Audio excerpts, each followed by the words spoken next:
그러면 MBC 이야기로 넘어가 보도록 하겠습니다. 시간 관계상 MBC는 한 가지 질문만 하고 넘어가도록 하겠습니다. 자, 미션 MBC 좀 홀대받는 파스블 물음표. 네. 자, 이 사형아, 민영아 정말 MBC는 특히 까다롭다. 하지만 윤석열 정부 MBC 민영화 포기하지 않을 것인데 윤석열 정부가 원하는 MBC 민영화 방식을 혹시 알고 계신 게 있을까요? 저한테 알려줄 거면 뭐 예측하는 만약에 윤 정부가 다른 방송국들을 봤을 때 이런 방식으로 민영화 시도를 할 것 같다.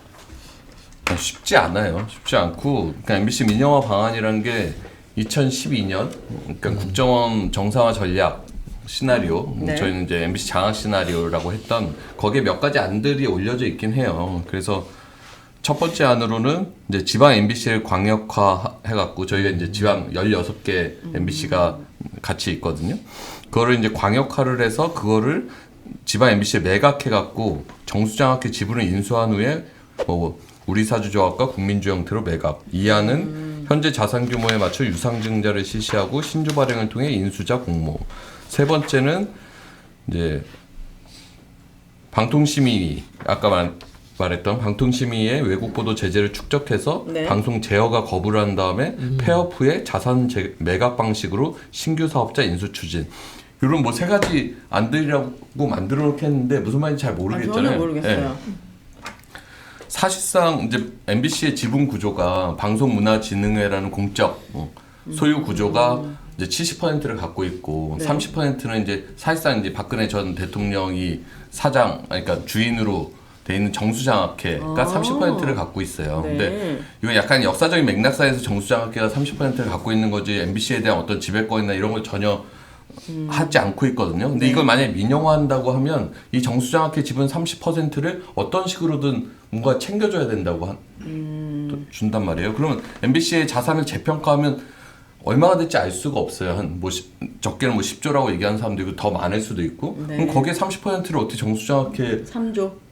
줘야 될 거 아니에요. 10조라고 그쵸. 치면. 그러니까 단순 계산하면 그렇게 되는데 지금 박근혜 전 대통령이 있는 그 장학회에 MBC를 팔아서 수천억이든 뭐 1조 이상의 돈을 준다? 이게 현실적으로 사실 말이 안 되는 상황이고 네. 그러니까 MBC가 지역 16개 지역사 플러스 뭐 계열사 그다음에 뭐 부동산 이런 것들을 해서 MBC를 대주주로서 소유하려고 하면 엄청난 자본이 투여가 돼야 되는데 네. 우리 방송법상에 자산 10조 이상 대기업은 지상파의 10% 이상을 소유할 수가 없어요.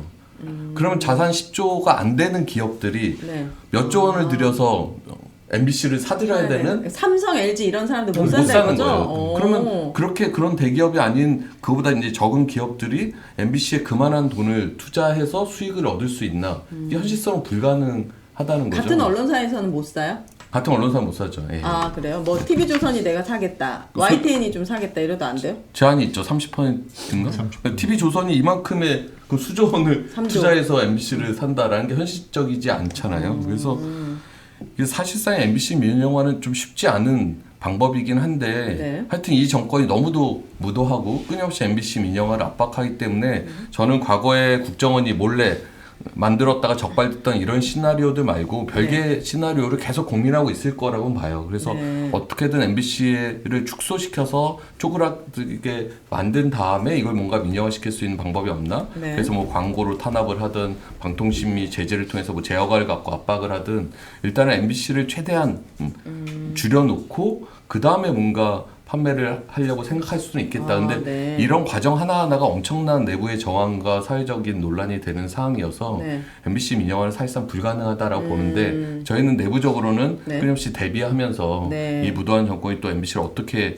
공격할 것인가를 좀 길님이 말씀하셨잖아요. 준비하고 경로 의존성. 그런 걸 예측하면 안 된다. 하지만 그쵸. 항상 대비하고 계셔라. 네네.